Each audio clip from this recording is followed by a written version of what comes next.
வணக்கம் மக்களே.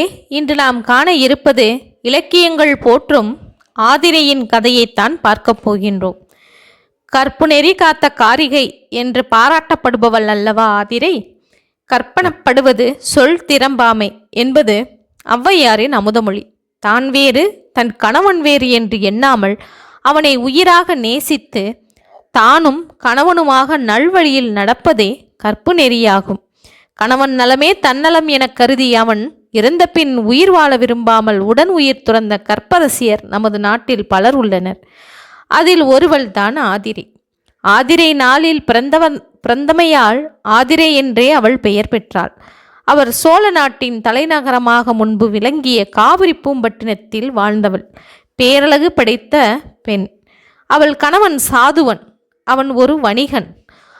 சாதுவனும் ஆதிரையும் மனமும் மலரும் போல, மணியும் ஒளியும் போல ஒன்றுபட்ட உள்ளம் உடையவர்களாக வாழ்ந்தனர்.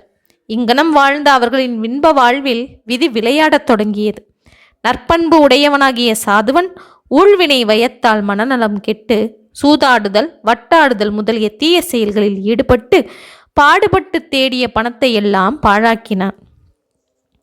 அன்பே உருவான தன் ஆருயிர் மனைவியையும் மறந்து வீட்டையும் துறந்து செல்வங்கள் எல்லாம் இழந்து வறியவனாகி விட்டான்.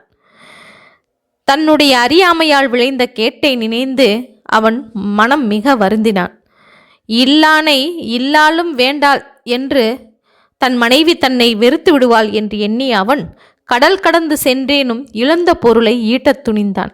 அதனால் வாணிகத்திற்காக அயல் நாடு செல்லும் கப்பலில் சாதுவனும் உடன் ஏறி புறப்பட்டான்.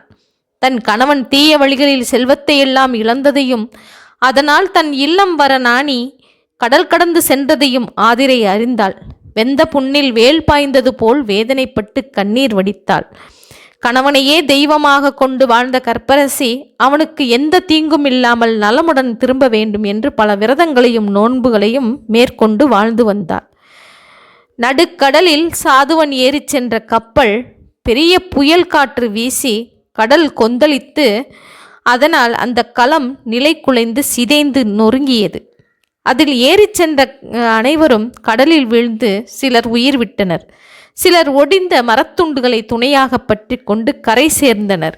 சாதுவனும் ஒரு மரத்துண்டை பற்றி கொண்டு நீந்தி செல்லும்போது காற்றடிக்கும் திசை வழியே கடல் அலைகள் அவனை உந்தித் தள்ளி ஒரு பகுதியில் ஒதுக்கப்பட்டான்.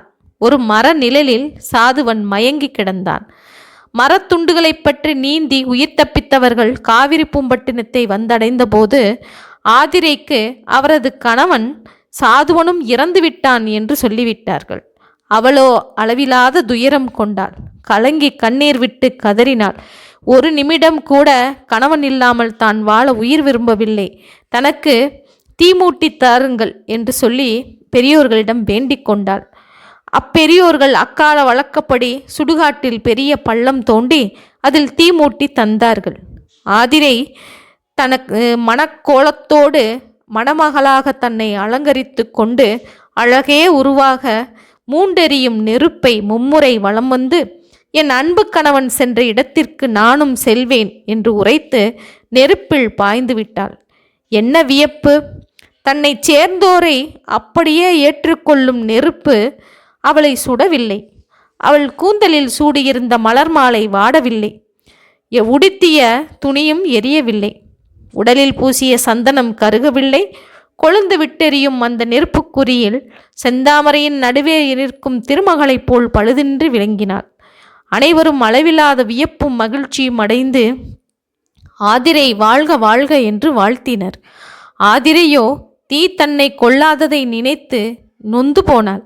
தீயும் கொல்லாத தீவினை செய்தவளாகிய நான் இனி என்ன செய்யப் போகிறேன் என் கணவன் இல்லாமல் என்று ஏங்கி அழுதாள். அப்பொழுது வானிலிருந்து ஒரு அசரீரி குரல் ஒலித்தது. ஆதிரையே, கேட்பாயாக, உன் கணவன் உயிரோடு இருக்கின்றான். விரைவில் வந்து சேருவான். நீ கொண்ட துன்பம் ஒழிவாயாக என்று கேட்குமாறு தெய்வக்குரல் கூறியது.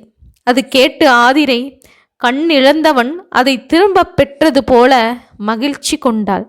தெய்வத்தின் திருவருளை வியந்து குளிர்ந்த நீர்நிலையிலிருந்து நீராடி செல்பவளைப் போல தீக்குழியிலிருந்து எழுந்து வீடு வந்து திரும்பினாள். கணவன் எந்த தீங்கும் இன்றி விரைவில் வீடு வந்து சேர வேண்டும் என்று அறம் பல செய்து வாழ்ந்து வந்தாள். தீயும் கொள்ளாத தெய்வ கற்பினல் என்று அனைவரும் பாராட்டினர் ஆதிரையை.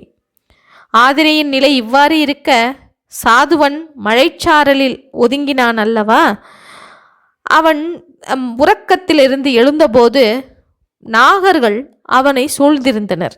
அவர்கள் நரமாமிசம் உண்பவர்கள்.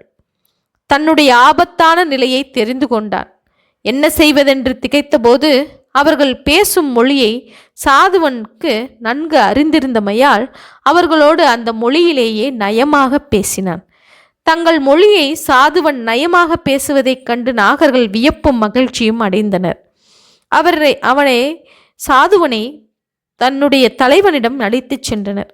கொடியவர்களுக்கு தலைவன் அவர்களை காட்டிலும் கொடியவனாகத்தானே இருப்பான். காண்பதற்கே அச்சம் தரும் தோற்றம் உடையவனாக அந்த நாகர் தலைவன் இருந்தான். அவனிடம் சாதுவன் அவர்களுடைய மொழியிலேயே அலாவலாவினான். அதை கேட்டு தலைவனுக்கு ஆச்சரியம் உண்டாகி மகிழ்ச்சியும் உண்டாகியது. சாதுவனுக்கு என்ன நடந்தது என்று விசாரித்தான்.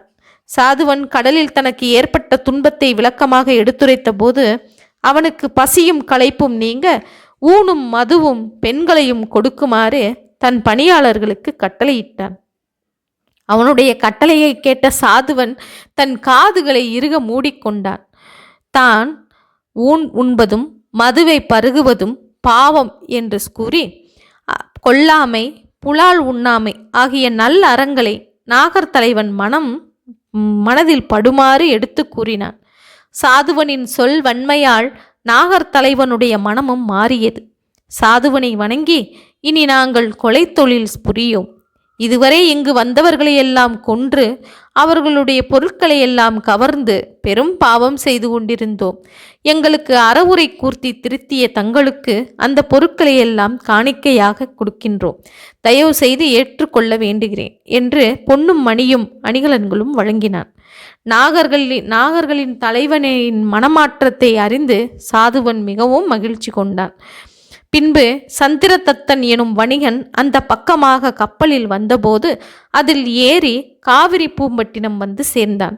தன் கணவனுடைய வருகைக்காக வழிமேல் விழி வைத்து காத்திருந்த ஆதிரை அவனை கண்டதும் கொண்ட மகிழ்ச்சிக்கு அளவே இல்லை. ஆதிரையின் அன்பினை கண்டு சாதுவன் உள்ளம் உருகினான். அவளுடைய தெய்வக்கற்பே தன்னை பெரும் துன்பத்திலிருந்தும் காத்ததாக எல்லோரிடமும் பாராட்டினான். பின்னர் இருவரும் இன்பமாக வாழ்ந்தனர்.